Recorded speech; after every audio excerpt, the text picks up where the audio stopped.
Halo, perkenalkan nama saya Naufal. Saat ini saya sedang mengikuti ECDPFA 2026 dan saat ini saya sedang melakukan OJT di cabang Solo.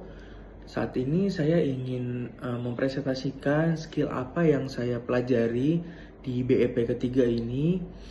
Untuk di BEP ketiga ini saya mempelajari skill mengenai problem solving atau pemecahan masalah.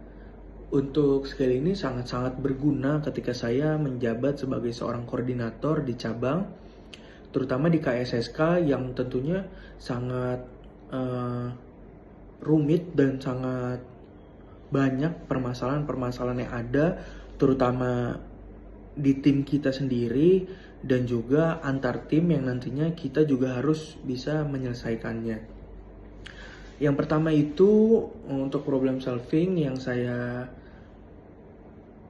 pelajari itu kita harus mengidentifikasi masalah yang ada tentunya, kemudian kita harus mencari tahu tujuan dari kita penyelesaiannya itu untuk apa, kemudian eksplorasi strategi-strateginya agar nantinya tidak akan terulang di kemudian hari.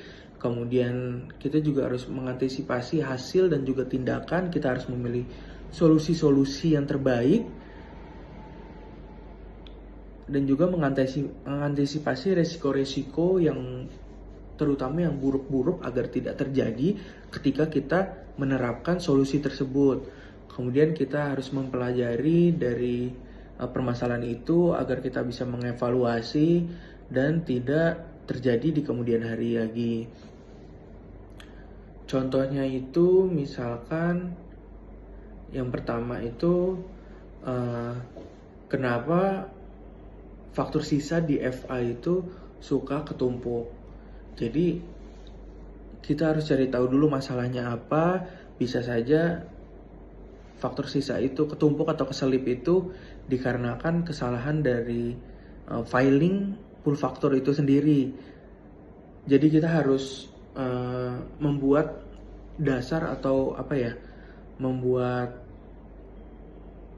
patokan dari cara filing agar setiap full factor tersebut bisa rapi filingnya dan tidak terjadi keselip di kemudian harinya. Kita juga bisa membuat satu file khusus untuk faktor sisa, satu binder gitu, satu bundle gitu.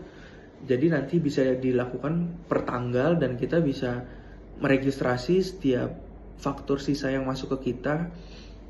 Itu kita bisa registrasi per tanggal dan nantinya di filing sesuai tanggalnya agar full faktor ketika CN tersebut sudah jadi, kita bisa mengeluarkan faktor sisa tersebut dan kita selesaikan dengan klopkan dengan CN-nya agar lebih mudah, lebih cepat dan piutang bisa cepat terselesaikan. Kemudian kita juga harus mengumpulkan data dulu. Mengumpulkan data maksudnya gimana sih? Mengumpulkan data itu maksudnya kita harus mengidentifikasi masalah yang ada, kita cari tahu kenapa bisa terjadi masalah tersebut, kenapa bisa orang tersebut kenapa bisa melakukan hal tersebut. Kita harus cari tahu dulu datanya, tujuannya kita gali-gali terus, kemudian kita kelola resiko yang ada.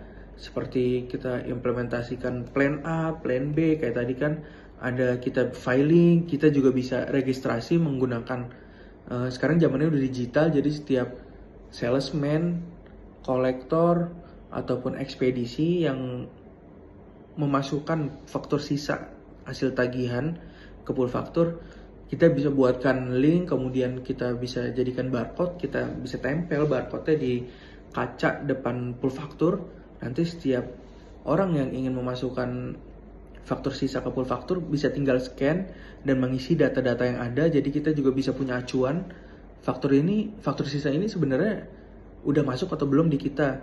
Jadi kita bisa lihat kalau emang udah masuk tapi kita nggak ada, kita bisa maksimalkan juga untuk mencarinya. Contohnya itu risk management itu kita juga bisa seperti tadi. Kemudian komunikasikan solusi juga dengan jelas.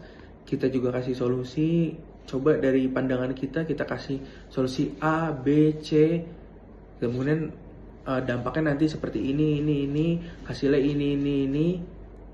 Kita juga bisa lihat dampak lebih maju ke depannya, kayak sisi positifnya, sisi negatifnya. Kalau bisa kurangi atau minimalisir dari adanya hal sisi-sisi negatif untuk dampak tersebut.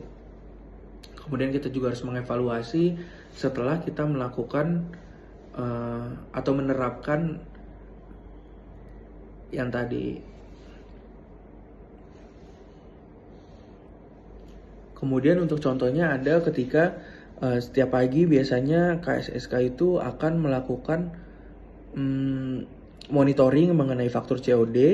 Jadi nanti setiap faktur itu kita isi reasonnya.